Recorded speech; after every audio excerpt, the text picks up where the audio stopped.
Friends, welcome back to the next lecture. प्राणी सृष्टि अंतर्गत जे આજનો આપણો લાસ્ટ જે છે લેક્ચર થશે ક્લાસ મેમેલિયા, मतलब કે વર્ગ સસ્તન।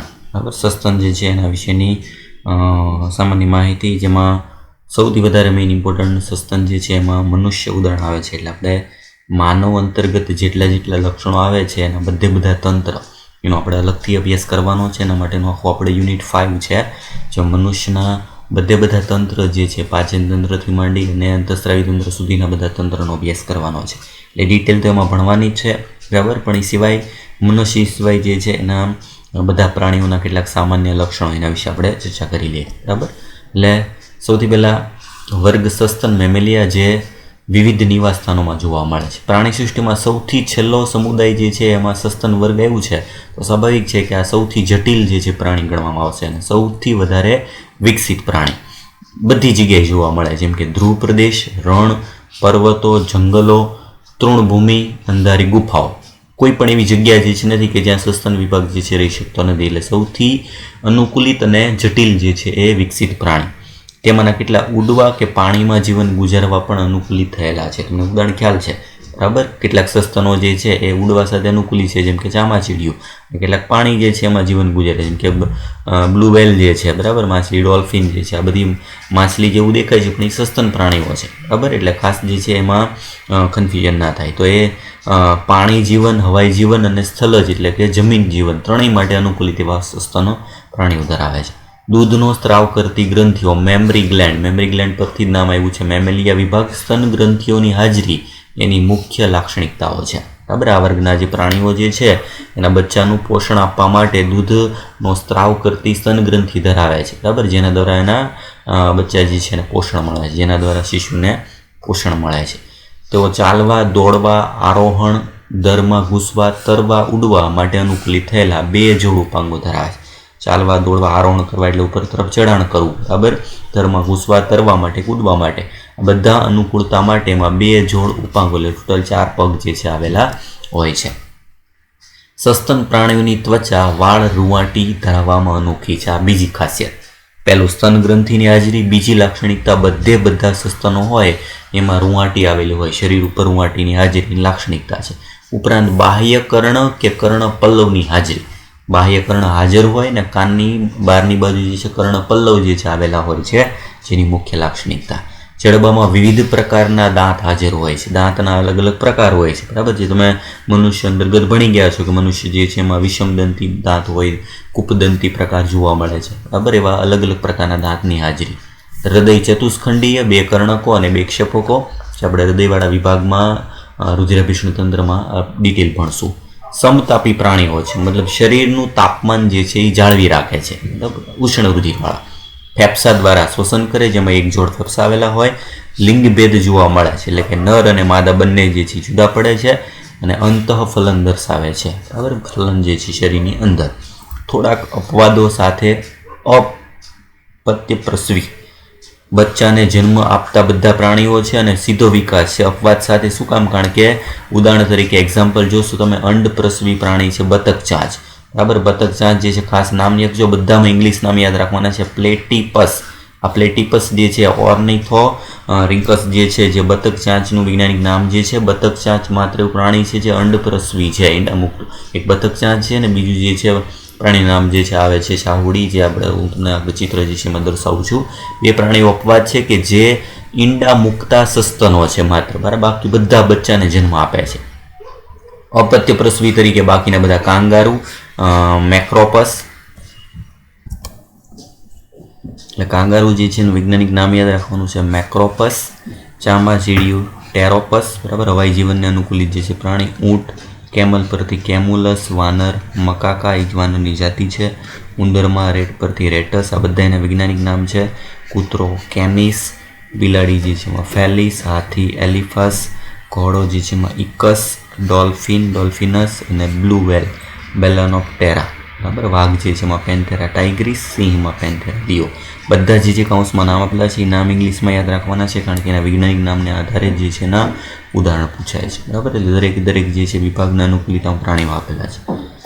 આકૃતિ જે ટેક્સ્ટ બુકમાં આપેલી છે, સૌથી પહેલાં કેટલાક સસ્તનો જે છે એમાં બતક ચાંચ, બરાબર છે, બતક ચાંચ માત્ર અંડપ્રસવી પ્રાણી બીજું છે કાંગારૂ, બરાબર, જે કોથળીધારી જે બચ્ચાને જે કોથળીમાં રાખવી છે પ્રાણી, જે છે ચામાચીડીઓ, હવાઈ જીવનને અનુકૂલિત સસ્તન, અને જલદ જીવનને અનુકૂલિત એવું સૌથી મોટું જે છે કદની દ્રષ્ટિએ એનું સસ્તન પ્રાણી બ્લુ વ્હેલ, બરાબર. એ ઉપરાંત કેટલાક ઉદાહરણ જે છે આગળ જે આવ્યા છે એના ચિત્ર દર્શાવે છે. આગળ આવ્યું છે પ્રમાણે બતક ચાંચ, બરાબર, જેમાં બતક જેવી ચાંચ જોવા મળે છે, એના પરથી એનું નામ બતક ચાંચ પડેલું છે. અને ઈંડા મુક્ત અંડપ્રસવી સસ્તન પ્રાણી, બરાબર. બીજું છે એના પ્રાણી જે છે કોથળીધારી પ્રાણી જે છે, જેમ કાંગારૂ કોથળી ધરાવે છે એની જેમ એવી રીતના વિભાગ જે છે એમાં આવતું પ્રાણી બીજું છે ઓપોઝમ. ઓપોઝમ જે છે ઉંદર જેવું દેખાતું નાનું સસ્તન પ્રાણી છે, બરાબર, એક્ઝેક્ટ ઉંદર જેવું દેખાતું સસ્તન પ્રાણી છે. જલદ જીવનને અનુકૂલિત જે છે પ્રાણીમાં ડોલ્ફિન, બરાબર, અને જેમ આગળ કીધું હતું પ્રમાણે બતક ચાંચની જેવું ઈંડા મૂકતું બીજું પ્રાણી શાહુડી અથવા કીડીખાઓ જે છે, કાંટાયુક્ત કીડીખાઓ જેવું દેખાતું, જેમાં શરીર ઉપર કાંટા જે છે જોવા મળતા હોય છે, બરાબર. એટલે આ પ્રાણી ઉપરાંત સૌથી વિશાળ કદના જે છે સૌથી મોટા કદનું જે છે જો કોઈ પ્રાણી હોય સસ્તન તો છે બ્લુ વ્હેલ, બરાબર. બેલેમ્પ્ટેરા મસ્ક્યુલસ વૈજ્ઞાનિક નામ છે, જેની લેન્થ અંદાજિત 29.5 મીટર, બરાબર, 30 મીટર જેટલી અંદાજે જે છે એની લંબાઈ આવેલી અંદાજ આપેલું છે. જો અહીં જે એલિફન્ટ દર્શાવેલો છે એની સરખામણીમાં એનું કદ એ મનુષ્ય જે છે દર્શાવેલું છે. તો આટલા કદ જે છે જેટલું ખાલી એની પૂંછડી એટલા ભાગમાં હાથી આવી જાય એટલા મોટા કદનું વિશાળ પ્રાણી છે.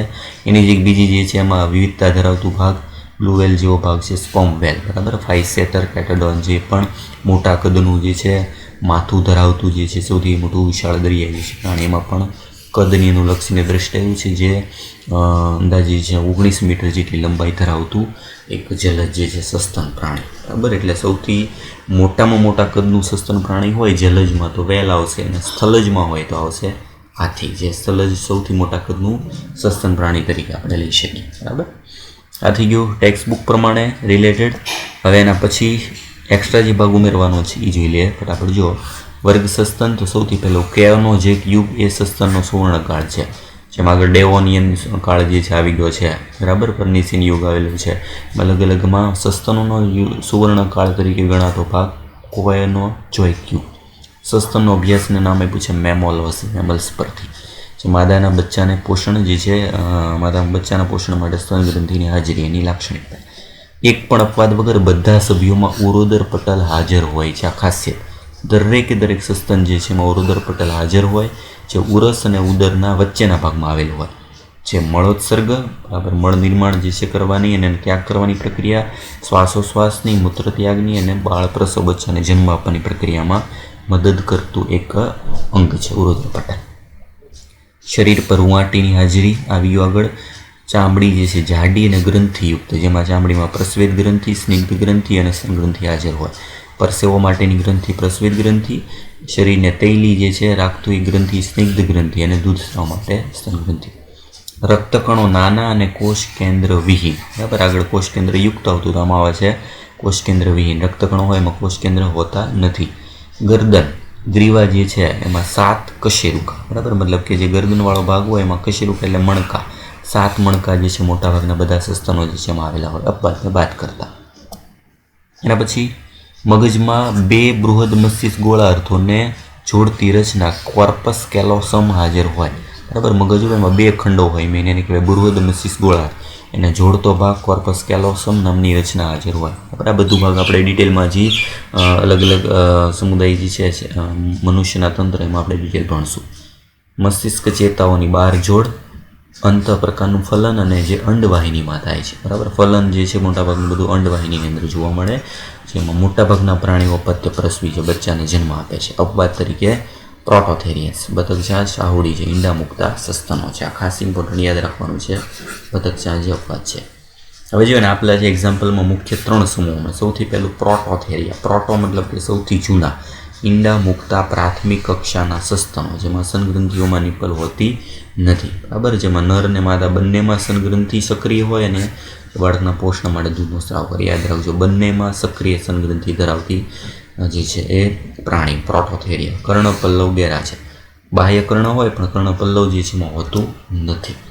એક્ઝામ્પલ બતક ચાંચ, પ્લેટિપસ સરીસૃપ અને સસ્તનને જોડતી કડી છે, યાદ રાખજો. જેમાં સરીસૃપના લક્ષણો છે, ઘસડાઈને ચાલે છે, બરાબર, અને સસ્તનના લક્ષણો પણ છે, બરાબર. એકમાત્ર ઈંડા મૂકતું પ્રાણી. એ કીડીના અથવા શાહુડી કાંટાયુક્ત કીડી ખાવ જે આગળ ચિત્ર દર્શાવે એ પણ ઈંડા મૂકતું સસ્તન પ્રાણી. બીજો વિભાગ આવે છે મેટાથેરિયા. બરાબર, માર્સુપિયલસ મતલબ કોથળીધારી સસ્તનો, જે પ્રાણીઓમાં શિશુદાની તરીકે જાણીતી ઉદરીય કોથળી જોવા મળે છે. મતલબ કે તે અપુખ્ત બચ્ચા હોય અને પુખ્તતા સુધી પહોંચવા માટે જે છે એનો વિકાસ કરતી એક કોથળી એવી રચના, એટલે નામ આપ્યું છે કોથળીધારી સસ્તન. ઉદાહરણ તરીકે કાંગારૂ, ઓસ્ટ્રેલિયન પ્રાણી જે કૂદકામે પ્રચલન, કૂદકામાં ચાલે છે. બીજું જે છે એ છે ઓપોઝમ. એટલે બે પ્રાણીઓ આવશે જે કોથળીધારી જે છે સસ્તનો ધરાવે છે એવા મેટાથેરિયા વિભાગમાં.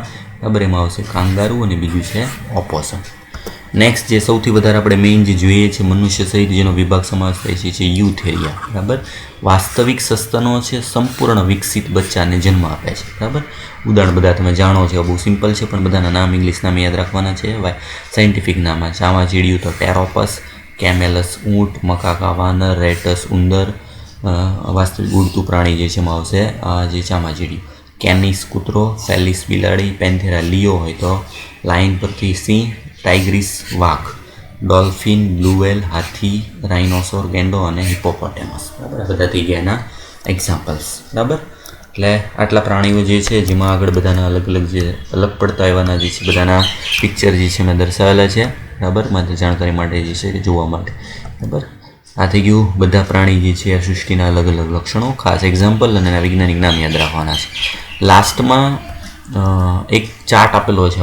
બરાબર, બધા પ્રાણીના વિવિધ સમુદાયો જે છે એનો એક સિમ્પલ ચાર્ટ આપેલો છે જેના પરથી એનું આયોજન સ્તર કેવું છે, કોષીય, પેશીય, અંગતંત્ર એ જોઈ શકો. સમમિતિ જે છે વિવિધ પ્રકારની અરીય, દ્વિપાર્શ્વ, બરાબર, દેહ કોષ્ઠ છે કે નહીં, અદેહ કોષ્ઠ છે, ખંડન કેવા પ્રકારનું છે, પાચન તંત્ર, એ બધાની વિવિધતા આધારે તમે એના એકબીજા જે છે એમાં તમે બંને જે છે એનું લાક્ષણિકતા જે છે એનો અભ્યાસ કરી શકો અને એકબીજાની કમ્પેર કરી શકો. બરાબર, આના પરથી તમે ક્વેશ્ચન જે છે પૂછાય છે કે આ જોઈ લેવાનું છે દરેક સમુદાય જે છે એમાં તમારે અહીંયા એક્ઝામ્પલ ઉમેરી અને એક ભાગ ચાર્ટ નવો ઉમેરી દેશો તો એક્ઝામ્પલ તમારે એમાં એડ કરી દેવાના બધા. એટલે તમારે ટૂંકમાં જે છે રિવિઝન સ્વરૂપે આ રીતના બધા લક્ષણો જે છે એક સાથે રિવિઝન કરી શકો. બરાબર, એ ચેપ્ટર જે છે પૂરું થાય છે અને પછી આપણે નેક્સ્ટ ચેપ્ટર જે છે એનું સ્ટાર્ટ કરશું.